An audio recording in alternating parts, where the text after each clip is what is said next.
أعوذ بالله من الشيطان الرجيم. إن الله يأمركم أن تؤدوا الأمانات إلى أهلها وإذا حكمتم بين الناس أن تحكموا بالعدل إن الله نعم يعظكم به إن الله كان سميعا بصيرا. يا أيها الذين آمنوا أطيعوا الله وأطيعوا الرسول وأولي الأمر منكم فإن تنازعتم في شيء فردوه إلى الله والرسول إن كنتم تؤمنون بالله واليوم الآخر ذلك خير وأحسن تأويلا. ألم تر إلى الذين يزعمون أنهم آمنوا بما أنزل إليك وما أنزل من قبلك يريدون أن يتحاكموا إلى الطاغوت وقد أمروا أن يكفروا به ويريد الشيطان أن يضلهم ضلالا بعيدا.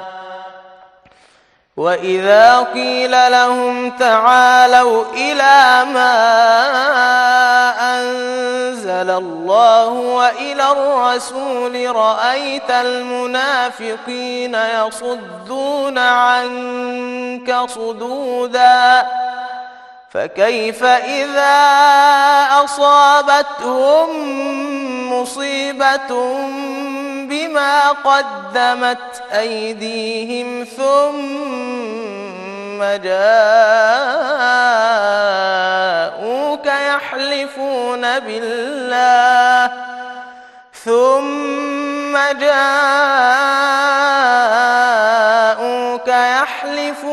بالله إن أردنا إلا إحسانا وتوفيقا. أولئك الذين يعلم الله ما في قلوبهم فأعرض عنهم وعظهم وقل لهم في أنفسهم قولا بليغا. وما أرسلنا من رسول إلا ليطاع بإذن الله ولو أنهم إذ ظلموا أنفسهم جاءوك فاستغفروا الله واستغفر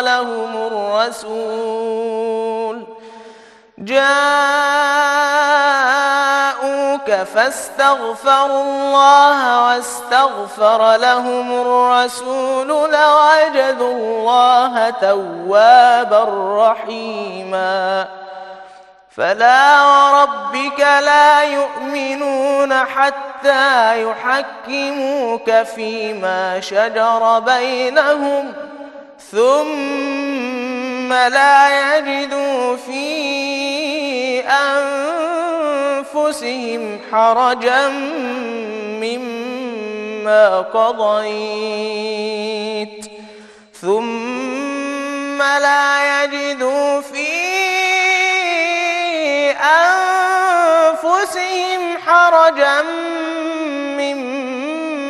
قضيت ويسلموا تسليما. ولو أنا كتبنا عليهم أن اقتلوا أنفسكم أو اخرجوا ولو أنا كتبنا عليهم أن اقتلوا أنفسكم أو اخرجوا من دياركم ما فعلوه إلا قليل منهم ولو أنهم فعلوا ما يوعظون به لكان خيرا لهم وأشد تثبيتا وإذا لآتيناهم من لدنا أجرا عظيما ولهديناهم صراطا مستقيما ومن يطع الله والرسول فأولئك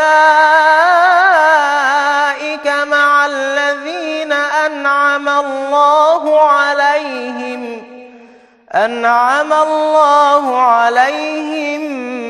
من النبيين والصديقين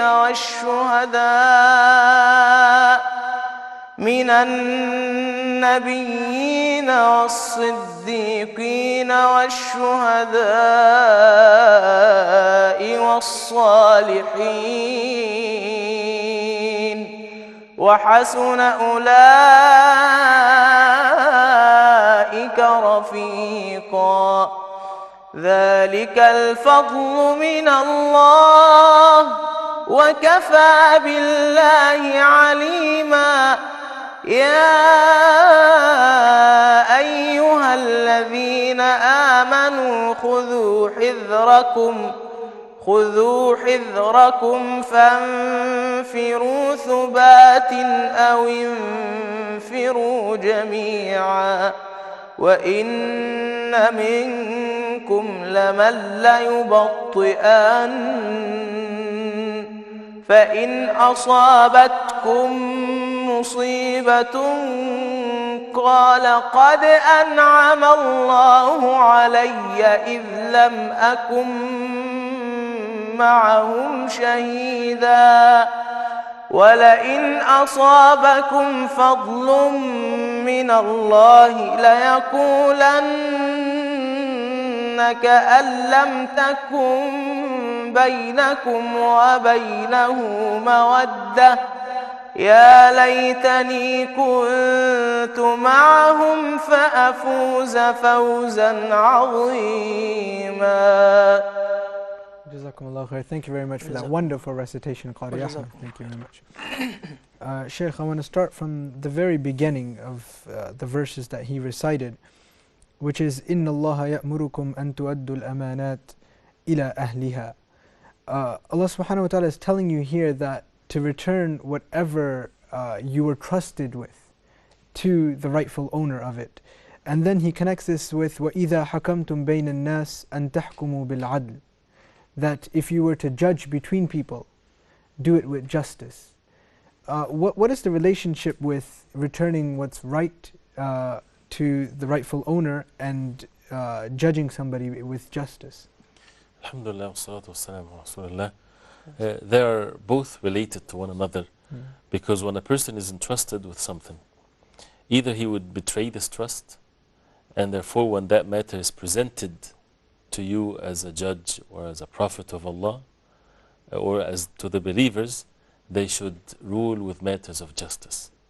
And there was an incident that happened, and it was something mentioned previously in the surah, that a Jewish man was accused in Medina of stealing, and the one that stole was not the Jewish man, was one of the hypocrites, but he made the evidences to make it look like the Jewish man. He framed him. He framed him, and they discovered it later. So the verses were revealed, and the Prophet ﷺ, when he would judge among the disputes of the people, he just whatever evidence is presented to him. So Allah subhanahu wa ta'ala revealed these verses to show the fairness and the justice that the believers are ordered to have and to observe, even with the ones that they're plotting against them. So to set it as a rule that no way injustice is ever acceptable under any condition, even if it's with the worst enemy, you have to still treat him with justice. But injustice, this is forbidden at all levels. So even if people entrusted you with something and these people, they betrayed you or they were your enemies, you still have to fulfill their promise. They're entrusted things. And that's why the Prophet ﷺ, when he was migrated from Mecca to Al-Madinah, right, and the people left with the Prophet ﷺ the things that they entrusted him with, their valuables. And these people, they kicked the Prophet ﷺ out of Mecca, and he still would keep Ali radiallahu anhu behind so that he would give back what people entrusted the Prophet ﷺ with. That's why he was as-Sadiq al-Amin alayhi salatu wassalam. So we are ordered as Muslims to keep the trust, and whenever we are entrusted with something, that we have to fulfill it and to deal with people with justice. And this is why inna Allah ni'imma ya'idukum bih. There's nothing more perfect and beautiful than what Allah subhanahu wa ta'ala is reminding you to achieve and to establish, which, as we mentioned it before, the justice in Islam, the goodness that a Muslim would do as an order from Allah subhanahu wa ta'ala, is not conditioned by how people are nice to you. This is something that is a relationship between you and your Lord subhanahu wa ta'ala, so it's unconditional. So that means you have to be kind, you have to be just to whatever, even if people are not treating you the same way. That's wonderfully said. And since our theme is follow the Prophet sallallahu alaihi wasallam, I want to point out to the viewers that this is a sunnah of the Prophet sallallahu alaihi wasallam, that he would not treat people depending on how they treated him. And like you said, that our interactions with people do not depend on how they treat us. If somebody cheated you, for example, and you have something that belongs to him that he entrusted you with, nowadays we would just keep it and say, you know what, this guy owes me $5 or whatever it may be, I'm going to keep whatever he entrusted me with. And it's very important that we bring this sunnah back of the Prophet ﷺ, and it's a command of Allah subhanahu wa ta'ala that, like you clearly stated, that we do not judge the situation based on how that person treated me or what he did to me. Rather, our duty is to Allah subhanahu wa ta'ala, that he entrusted me with this, I will return it to him. No.